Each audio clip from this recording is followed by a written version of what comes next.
আজকে অনেক মজার একটা পুডিং রেসিপি নিয়ে চলে আসলাম আপনাদের মাঝে। এটা হচ্ছে লাচ্ছা সেমাইয়ের পুডিং। আমরা তো দুধ ডিম দিয়ে অনেক পুডিং খেয়েছি, কিন্তু লাচ্ছা সেমাই দিয়েও যে পুডিং বানানো যায় এটা কি জানেন? লাচ্ছা সেমাইয়ের পুডিং কিন্তু খেতে খুবই বেশি মজা, মানে অনেক মজা। আর হচ্ছে এটা মানে একদম থকথকে হয়, মানে ভেঙে যাওয়ার কোনো চান্সই থাকে না। তো এখানে আমি হাফ লিটার দুধ নিয়েছি, চিনি দিয়ে খুব ভালো করে জাল করে নিলাম, সাথে গুঁড়ো দুধও দিয়েছি। আর এখানে ক্যারামেল তৈরি করে নিলাম। তো ক্যারামেলটা হওয়ার পর এখানে আমি 3টা ডিম নিয়েছি, ডিমটা একটু ফেটে নিব, ভালো করে ফেটে নিতে হবে। ভালো করে ফেটে নেওয়ার পর এখানে দুধটা আমি ঠান্ডা করে রেখেছিলাম, সেটা ঢেলে দিচ্ছি। ঢেলে দিয়ে খুব ভালো করে মিক্স করে নিব।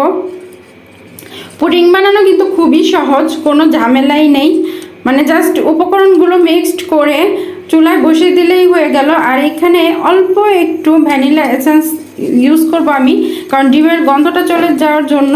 ডিমের গন্ধটা থাকলে পুডিংটা খেতে ভালো লাগবে না, এই জন্য আমি একটুখানি ইউজ করেছি। আর এখানে নিয়েছি আমি বনফুলের লাচ্ছা সেমাই। এই পাত্রটার মধ্যে আমি ক্যারামেল করেছি, তো সেইখানে আমি লাচ্ছা সেমাই দিয়ে দিলাম পরিমাণ মতো। তো আপনারা যদি বেশি দুধ ডিম নেন তাহলে লাচ্ছা সেমাই একটু বেশি দিবেন। আমি অল্প একটু দিয়েছি, এখানে 1 মুঠোর চেয়ে একটু কম। এখানে যে আমি দুধ আর ডিমের মিশ্রণটা করে রেখেছিলাম সেটা একটু ছেঁকে নিব। একটু ছেঁকে নিলে পুডিংটা দেখতে খুবই ভালো লাগে, খুব সুন্দর করে জমে।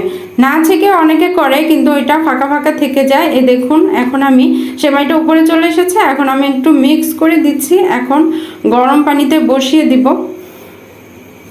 এখানে আমি একটা হাঁড়িতে স্ট্যান্ড বসিয়ে দিলাম, এই যে পুডিংয়ের পাত্রটা বসিয়ে দিলাম। এখন আমি ঢাকা দিয়ে দিব। এটার উপরে একটা ভারী কিছু দিয়ে দিব যাতে ভিতরে পানিটা প্রবেশ করতে না পারে। আর এটার উপর আমি একটা ভারী দিলাম, শিল দিলাম, যাতে ভাপটা বের হয়ে যেতে না পারে। 30 মিনিট আমি অপেক্ষা করব।